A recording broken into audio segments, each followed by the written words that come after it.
انسانوں میں نیکی کے بڑے مختلف بلکہ متضاد تصورات جو ہیں وہ پائے جاتے ہیں۔ پہلی بات تو بڑی اہم یہ ہے کہ برے سے برا آدمی بھی نیکی کے کسی نہ کسی کام کو سر انجام دے کر اپنے ضمیر کو مطمئن کرتا ہے۔ میں ڈاکہ تو ڈالتا ہوں لیکن بیواؤں اور غریبوں کی مدد بھی تو کرتا ہوں اپنے علاقے میں۔ میں فلاں کام تو کرتا ہوں لیکن فلاں مزار پر جا کر میں نے چادر بھی تو چڑھائی ہے، وہاں دیگ بھی تو پیش کی ہے۔ اس کی وجہ کیا ہے؟ ابھی جس چیز کا ذکر ہو رہا تھا، ضمیر، کانشنس، یہ انسان کی باطنی شخصیت کا ایک بہت اہم جز ہے۔ ضمیر کا لفظ اس معنی میں قرآن میں نہیں آیا، لیکن قرآنی اصطلاح ہے نفس لوامہ، وہ نفس جو اندر سے ملامت کرتا ہے۔ دیکھو تم نے جھوٹ بولا، تمہیں جھوٹ نہیں بولنا چاہیے تھا۔ کسی اور نے ملامت کی یا نہیں کی، تمہارے اندر کوئی شے ہے جو ملامت کر رہی۔ دیکھو تم نے فلاں شخص کا دل توڑ دیا، یہ اچھا کام ہے۔ یہ ہے لوامہ جس کی قسم کھائی گئی، لا اقسم بیوم القیامت ولا اقسم بالنفس اللوامہ۔ یہ نفس لوامہ ہر انسان میں ہے، اور جیسے ہمارے ظاہری وجود کے تقاضے ہیں، بھوک لگتی ہے، پیاس لگتی ہے، اسے کپڑے کی ضرورت ہے موسمی اثرات سے بچاؤ کے لیے، یہ جو مانوی شخصیت ہماری اندر ہے یہ بھی کچھ ڈیمانڈ کرتی ہے، اور انسان اپنے آپ کو مطمئن کرتا ہے، ریشنلائز کرتا ہے۔ ٹھیک ہے، یہ تو خرابیاں ہیں، لیکن میں نے یہ کام بھی تو آخر کیے ہیں نا۔ یہ انسان کی ایک لازمی ضرورت ہے، اپنے ضمیر کو مطمئن کرنا۔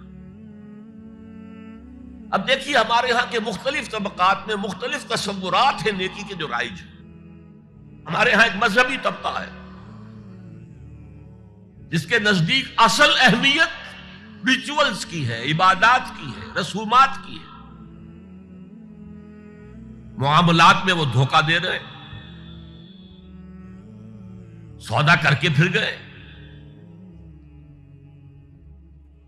ان کے دلوں میں نرمی نہیں ہے، سائلوں کو دھتکارتے ہیں، لیکن ایک اعتبار سے بہت نیک ہے، سودی کاروبار کرتے ہیں۔ ٹھیک ہے بھائی، میں سودی کاروبار تو کرتا ہوں، میں نے مسجد میں تو بنوائی ہے، میں نے مسجد میں جھاڑ بھی تو لگوا دیا ہے، میں نے مسجد میں قالین بھی تو بچھوایا ہے۔ تو نیکی کا ایک تصور یہ ہے ہمارے یہاں، اس کے بالکل برعکس ایک تصور ہے جدید تعلیم یافتہ طبقات کا تصور۔ آپ نے بارہا سنا ہوگا گفتگو، بھائی اصل نیکی یہ ہے کہ کوئی کسی کو دھوکہ نہ دے، جھوٹ نہ بولے، وعدہ پورا کرے، اپنا فرض صحیح طور سے ادا کرے، کہیں ملازم ہے تو اپنے فرائض صحیح طور سے ادا کرے۔ باقی رہ گئی نماز روزہ، یہ تو انفرادی باتیں ہیں، یہ کوئی کرتا ہے تو اپنے لیے، نہیں کرتا ہے تو کوئی بات نہیں۔ یہ دونوں ایک دوسرے کے بالکل برعکس تصورات ہیں، اور یہ ہمارے معاشرے میں جدید تعلیم یافتہ طبقات کا تصور نیکی اور ہمارے قدیم علماء اور ان کے زیر اثر جو عوام ہیں ان کے تصور نیکی میں یہ زمین و آسمان کا فرق ہے۔ آپ کو معلوم ہے کہ اپنی جسم فروش عورتیں جو ہیں وہ بھی نیکی کا کوئی نہ کوئی کام کرتی ہیں۔ آپ دیکھیں گے محرم میں سیاہ کپڑے پہن کے جلوس کے آگے آگے جا رہی ہیں، سبیلیں لگا رہی ہیں، مختلف مزاروں میں جب عرس ہوتا ہے وہاں جاتی ہیں، دھمال کھیلتی ہیں، وہی سیاہ کپڑے پہن کے، وہ بھی اپنے آپ کو مطمئن کرتے ہیں۔ مشہور ہے ایک واقعہ شہنشاہ عالمگیر اورنگزیب کا، اس نے دلی میں گانے بجانے پر پابندی لگا دی۔ اب ظاہر بات ہے جن کا یہ پیشہ تھا ان کا دھندا ختم تو آمدنی ختم، لاکھ کوششیں کی لیکن اورنگزیب ٹس سے بس نہیں ہوا۔ انہوں نے ایک عجیب ترکیب کی. وہ دریائے جمنا بالکل ساتھ بہتا تھا، یہ اگلا اس شکل میں بنایا گیا، اب تو ذرا فاصلے پر. تو ایک کشتی میں وہ جمع ہو گئے، سازندے بھی اور ساز بھی اور گاتے بجاتے ہوئے. انہیں معلوم تھا فلاں وقت جو ہے بادشاہ جھروکے میں بیٹھ کر دریا کی سیر کرتا ہے، وہاں سے گزرے اور ایک شعر گاتے ہوئے گزرے. در کوئے نیک نامی مارا گزر نہ دارن، گر تو نمی پسندی تقدیر قدارا. در کوئے نیک نامی، یہ نیکی جو ہے اس کے کوچے میں ہمارا گزر ہی نہیں ہے. در کوئے نیک نامی مارا گزر نہ دارن، یہ تو اللہ کی طرف سے فیصلہ ہے، اس کی مقرر کردہ تقدیر ہے.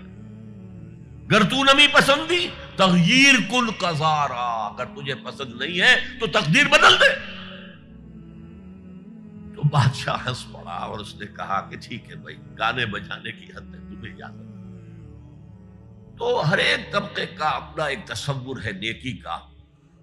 جیسے میں نے پہلے عرض کیا، بڑے بڑے ڈاکو جو ہیں وہ اپنے علاقے کے بیواؤں یتیموں کی سرپرستی کرتے ہیں، ویسے نہایت درندگی، سفاکی،